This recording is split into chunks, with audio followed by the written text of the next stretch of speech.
ಸಂಗೊಳ್ಳಿ ರಾಯಣ್ಣ ಸ್ವಾಭಿಮಾನ, ಶೌರ್ಯ ಮತ್ತು ಬಲಿದಾನದ ಅಮರ ಗಾಥೆ.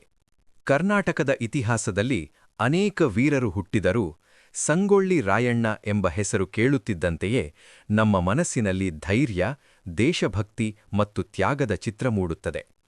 ಅವರು ಕೇವಲ ಯೋಧನಲ್ಲ, ಬ್ರಿಟಿಷರ ಅಹಂಕಾರಕ್ಕೆ ಸವಾಲು ಹಾಕಿದ ಸ್ವಾಭಿಮಾನಿ ಕ್ರಾಂತಿಕಾರಿ.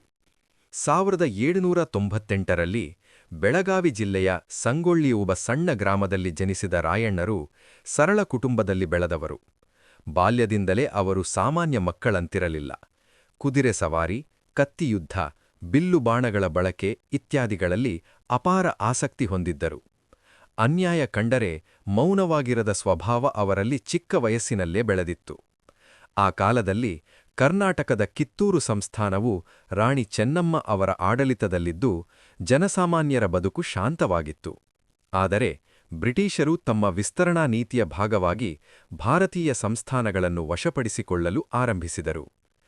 ಡಾಕ್ಟ್ರಿನ್ ಆಫ್ ಲ್ಯಾಪ್ಸ್ ಎಂಬ ಅನ್ಯಾಯಕರ ನೀತಿಯ ಮೂಲಕ ಕಿತ್ತೂರು ರಾಜ್ಯವನ್ನು ತಮ್ಮ ವಶಕ್ಕೆ ಪಡೆಯಲು ಪ್ರಯತ್ನಿಸಿದಾಗ ರಾಣಿ ಚೆನ್ನಮ್ಮರು ಅದನ್ನು ಧೈರ್ಯದಿಂದ ವಿರೋಧಿಸಿದರು. ಈ ಹೋರಾಟದಲ್ಲಿ ರಾಣಿ ಚೆನ್ನಮ್ಮರಿಗೆ ಬೆನ್ನೆಲುಬಾಗಿ ನಿಂತವರು ಸಂಗೊಳ್ಳಿ ರಾಯಣ್ಣ. ಅವರು ಕಿತ್ತೂರು ಸೇನೆಯಲ್ಲಿ ಪ್ರಮುಖ ಯೋಧನಾಗಿ ಸೇವೆ ಸಲ್ಲಿಸುತ್ತಾ ರಾಜ್ಯದ ರಕ್ಷಣೆಗೆ ತಮ್ಮ ಜೀವನವನ್ನೇ ಸಮರ್ಪಿಸಿದರು. 1824ರಲ್ಲಿ ಬ್ರಿಟಿಷರು ಕಿತ್ತೂರಿನ ಮೇಲೆ ದಾಳಿ ನಡೆಸಿದಾಗ ರಾಯಣ್ಣರು ಅಸಾಧಾರಣ ಶೌರ್ಯ ತೋರಿದರು. ಯುದ್ಧಭೂಮಿಯಲ್ಲಿ ಅವರು ಕೇವಲ ಕತ್ತಿ ಹಿಡಿದು ಹೋರಾಡಿದವರಲ್ಲ, ಯೋಧರಿಗೆ ಧೈರ್ಯ ತುಂಬಿದ ನಾಯಕನಾಗಿದ್ದರು.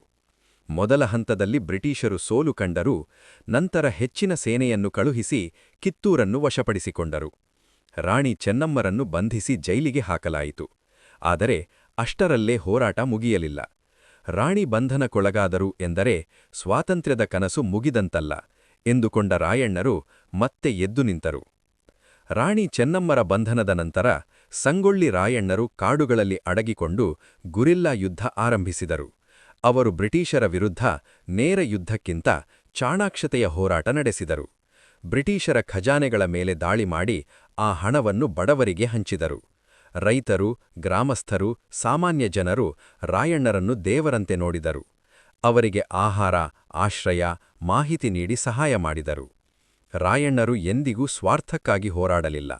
ಅವರ ಹೋರಾಟದ ಗುರಿ ಒಂದೇ: ಸ್ವಾತಂತ್ರ್ಯ ಮತ್ತು ಸ್ವಾಭಿಮಾನ.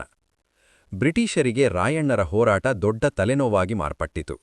ಅವರನ್ನು ಹಿಡಿಯಲು ಅನೇಕ ಯತ್ನಗಳು ನಡೆದರೂ ರಾಯಣ್ಣರು ಪ್ರತಿ ಬಾರಿ ತಪ್ಪಿಸಿಕೊಂಡು ಹೋಗುತ್ತಿದ್ದರು. ಆದರೆ ದುರದೃಷ್ಟವಶಾತ್ ದ್ರೋಹದ ಮೂಲಕ ರಾಯಣ್ಣರನ್ನು ಬಂಧಿಸಲಾಯಿತು. ತಮ್ಮದೇ ದೇಶದ ಕೆಲವರ ದ್ರೋಹದಿಂದ ಅವರು ಬ್ರಿಟಿಷರ ಕೈಗೆ ಸಿಕ್ಕಿಬಿದ್ದರು. ಬಂಧನದ ನಂತರ ಬ್ರಿಟಿಷರು ರಾಯಣ್ಣರನ್ನು ಭಯಪಡಿಸಲು ಹೋರಾಟ ಬಿಟ್ಟುಬಿಡಲು ಯತ್ನಿಸಿದರು.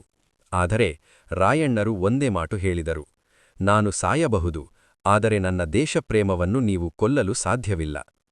1831ರಲ್ಲಿ ಬೆಳಗಾವಿಯಲ್ಲಿ ಬ್ರಿಟಿಷರು ಸಂಗೊಳ್ಳಿ ರಾಯಣ್ಣರನ್ನು ಗಲ್ಲಿಗೇರಿಸಿದರು. ಗಲ್ಲು ಶಿಕ್ಷೆಯ ಕ್ಷಣದಲ್ಲೂ ಅವರ ಮುಖದಲ್ಲಿ ಭಯವಿರಲಿಲ್ಲ, ಕಣ್ಣಲ್ಲಿ ಪಶ್ಚಾತ್ತಾಪವಿರಲಿಲ್ಲ. ಅವರ ಹೃದಯದಲ್ಲಿ ದೇಶದ ಪ್ರೀತಿ ಮಾತ್ರ ಹೊತ್ತಿಕೊಂಡಿತ್ತು. ಅವರ ದೇಹ ಭೂಮಿಗೆ ಸೇರಿತು, ಆದರೆ ಅವರ ಆದರ್ಶಗಳು ಅಮರವಾದವು. ಸಂಗೊಳ್ಳಿ ರಾಯಣ್ಣರು ಬ್ರಿಟಿಷರ ವಿರುದ್ಧ ಹೋರಾಡಿದ ಮೊದಲ ಕನ್ನಡ ವೀರರಲ್ಲಿ ಒಬ್ಬರು ಎಂಬ ಗೌರವ ಪಡೆದರು. ಇಂದು ಸಂಗೊಳ್ಳಿ ರಾಯಣ್ಣರ ಹೆಸರು ಕೇಳಿದಾಗ ಅದು ಕೇವಲ ಇತಿಹಾಸದ ಪುಟವಲ್ಲ, ಅದು ನಮ್ಮ ರಕ್ತದಲ್ಲಿ ಹರಿಯುವ ಸ್ವಾಭಿಮಾನ. ಅವರು ನಮಗೆ ಕಲಿಸಿದ ಪಾಠ ಒಂದೇ: ಅನ್ಯಾಯದ ಮುಂದೆ ತಲೆಬಾಗಬೇಡ, ಸತ್ಯ ಮತ್ತು ನ್ಯಾಯಕ್ಕಾಗಿ ಬೇಕಾದರೆ ಜೀವತ್ಯಾಗಕ್ಕೂ ಹಿಂದೆ ಸರಿಯಬೇಡ. ಸಂಗೊಳ್ಳಿ ರಾಯಣ್ಣರು ಕನ್ನಡಿಗರ ಹೆಮ್ಮೆ, ಭಾರತದ ಹೆಮ್ಮೆ ಮತ್ತು ಶಾಶ್ವತ ಸ್ವಾತಂತ್ರ್ಯದ ಸಂಕೇತ.